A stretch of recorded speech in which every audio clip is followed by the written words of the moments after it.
കാസർഗോഡ് കൊളിയടുക്കത്ത് പൊട്ടിവീണ വൈദ്യുതി കമ്പിയിൽ നിന്ന് ഷോക്കേറ്റ് വയോധികൻ മരിച്ചു.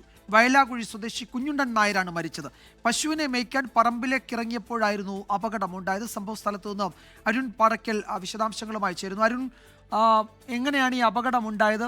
ഇത് KSEB അറിഞ്ഞിരുന്നില്ലേ ഈ വൈദ്യുതി ലൈൻ അവിടെ പൊട്ടി വീണു എന്ന വിവരം KSEBിയുടെ ശ്രദ്ധയിൽപ്പെട്ടില്ലേ? എന്തായിരുന്നു അവിടെ സംഭവിച്ചത് അരുൺ?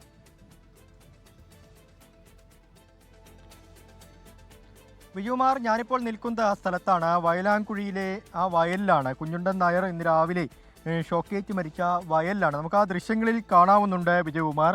ആ പശു, കറവ പശു കുഞ്ഞുണ്ടൻ നായർ, ആ പശുവിനെ പുല്ല് തീറ്റിക്കാനാണ് ഈ പാടത്തേക്ക് രാവിലെ 8 മണിയോടുകൂടി ഇറങ്ങിയത്.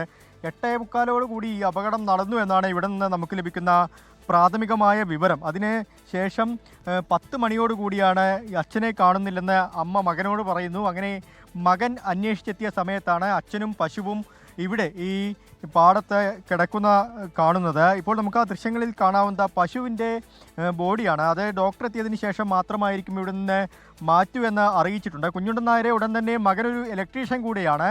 വൈദ്യുത ലൈൻ പൊട്ടിയത് മകൻ്റെ ശ്രദ്ധയിൽപ്പെട്ടു. ആ ദൃശ്യങ്ങളിൽ കാണാവുന്ന രീതിക്കാണ് ഈ പാടത്തിങ്ങനെ വൈദ്യുത ലൈൻ പൊട്ടിക്കിടക്കുന്നത്. അത് ആ പുല്ലുകൾക്കിടയിലൂടെ കിടക്കുകയാണ്. നമുക്ക് ഈ പാടത്തു തന്നെ നിരവധി മീനുകൾ ഉൾപ്പെടെ ഷോക്കേറ്റ് ചത്തുകിടക്കുന്നത് നമുക്ക് ദൃശ്യങ്ങളിലൊക്കെ കാണാൻ കഴിയും. അങ്ങനെ ആ ലൈൻ പൊട്ടിക്കിടക്കുന്നത് കുഞ്ഞുണ്ടൻ നായരുടെ ശ്രദ്ധയിൽപ്പെട്ടില്ല. അതാണ് ഈ അപകടത്തിന് കാരണമായത്. ഇത് എപ്പോഴാണ് ഈ അപകടം ഉണ്ടായത്, ഈ ലൈൻ പൊട്ടിയത് എന്ന കാര്യത്തിലൊരു വ്യക്തത ഇനിയും വന്നിട്ടില്ല. അതിന് കാരണം ഇതൊരു ഒരു കൃഷി ചെയ്യുന്ന സ്ഥലമാണ്. ഒരു പറമ്പും പാടവും ഒക്കെയുള്ള സ്ഥലമാണ്. ഇവിടെ കവുങ്ങുകൾക്കിടയിലൂടെയാണ് ഈ ലൈൻ പോയിരിക്കുന്നത്. KSEBിയുടെ ഒരു വലിയ അനാസ്ഥ ഇവിടെ നമുക്ക് കാണാൻ സാധിക്കുന്നുണ്ട്. ഒന്ന്, നാട്ടുകാർ പറയുന്ന ആരോപണം ഈ ലൈന്, അതായത് ഈ വൈദ്യുത കമ്പി മുൻപേ ദ്രവിച്ചിരുന്നു. ആ ദ്രവിച്ചതുമായി ബന്ധപ്പെട്ട് നിരവധി പരാതികൾ നൽകിയിരുന്നു. പക്ഷേ അതിലൊന്നും തന്നെ ഒരു പരിഹാരമുണ്ടാക്കാൻ ആരും തയ്യാറായില്ല എന്നുള്ളതാണ്. മറ്റൊന്ന് വിജയകുമാർ, ഞാൻ ഈ ദൃശ്യങ്ങളിൽ കാണിക്കുന്നത് ഈ കവുങ്ങുകൾ, അതായത് ഒരു കവുങ്ങിൻ തോപ്പാണ്. ഈ കവുങ്ങിൻ തോപ്പുകൾക്കിടയിലൂടെയാണ് ഈ വൈദ്യുത ലൈൻ പോകുന്നത്, 3 ഫേസ് വൈദ്യുത ലൈൻ പോകുന്നത്. അതിൽ ഈ 3 ലൈനിൻ്റെ ഇടയിലൂടെ ഒരു കവുങ്ങ് വളർന്ന് ഉയരത്തിൽ നിൽക്കുന്ന ഒരു കാഴ്ച നമുക്ക് കാണാൻ സാധിക്കും. ആ കവുങ്ങിന് തലയില്ല. ആ തലയില്ലാത്ത കവുങ്ങാണ് അങ്ങനെ നിൽക്കുന്നത്. എന്തുകൊണ്ടാണ് KSEB അധികൃതർ ആ കവുങ്ങ് അവിടെ നിന്ന് വെട്ടിമാറ്റാത്തത് എന്ന കാര്യത്തിൽ ഒരു വ്യക്തതയുമില്ല. 3 ഫേസ് ലൈനിൽ വൈദ്യുതി ഉണ്ടാവും. ആ സമയത്തും ഇതിന് ചുവട്ടിലൂടെ, അതായത് ഒരു പക്ഷേ അടയ്ക്ക പെറുക്കുന്നതിനോ അല്ലെങ്കിൽ പശുവിനെയോ മറ്റ് കന്നുകാലികളെയും ഒക്കെ ഈ പാടത്തേക്ക് ഇറക്കുന്നതിനോ കർഷകർ വരുന്ന സമയത്ത് ഷോക്കേറ്റ് അപകടമുണ്ടാകാനുള്ള സാധ്യതയുണ്ട്. പക്ഷേ ഒരു തരത്തിലും അത് ശ്രദ്ധയിൽപ്പെട്ടിട്ടും പരിഹാരമുണ്ടായിട്ടില്ല എന്ന് നമുക്ക് ദൃശ്യങ്ങളിൽ തന്നെ കാണാൻ സാധിക്കുന്നത്. ആ ദൃശ്യങ്ങൾ അതാണ്. ആ കവുങ്ങ് ആ വൈദ്യുതി ലൈനിന് ഇടയിലൂടെ വളർന്നു നിൽക്കുന്ന കാഴ്ചയാണ്. ഈ പാടത്തുകൂടെ പോകുന്ന 3 ഫേസ് വൈദ്യുതി ലൈനാണ്.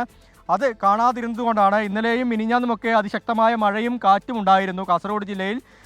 അങ്ങനെയാണ് ഈ വൈദ്യുതി ലൈൻ പൊട്ടിയതെന്ന് നമുക്ക് മനസ്സിലാക്കാൻ സാധിക്കും. പക്ഷേ ഇതിലൊന്നും ഈ KSEBിയുടെ ഒരു അനാസ്ഥ പരിഹാരമുണ്ടാവാത്തതാണ് ഇതിനൊരു ഈ അപകടത്തിന് കാരണമായിരിക്കുന്നത്.